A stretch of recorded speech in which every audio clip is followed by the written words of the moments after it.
তোমরা আশা করি ভালো আছো। আজকে আমরা একটি ব্লগ করব। আমাদের মধ্যে অনেকেই টুপি পরে কিন্তু পাগড়ি পরতে পারে না। এটা আমি অর্থটা জানি না, এটা উচ্চারণ কীভাবে আপনারা বলে দিন প্লিজ। আচ্ছা, আমাদের মধ্যে ইমাম সাহেবরা পাগড়ি পরে, আমরাও শিখে রাখি। সর্বপ্রথম একটা কাপড় নেবো, সাদা কাপড়। আমার কাছে সাদা কাপড় নেই দেখে আমি একটা তলা নিলাম। তারপর আমি যেমন করছি তেমনই করে রাখবো।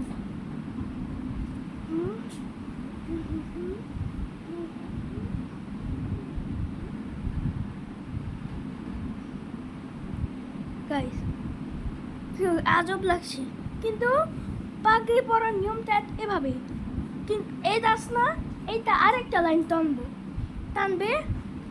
আচ্ছা, আবার আমি এমন একটা ব্লগ করবো না, আপনারা লাইক এবং চ্যানেলটিকে সাবস্ক্রাইব করে দিবেন। তাহলে আমি সাদা কাপড় কিনে তারপর আমি একটা ব্লগ করবো। আপাতত এটাই রাখেন, এটাই শিখে রাখেন। টাটা, আল্লাহ হাফেজ, ফি আমানিল্লাহ।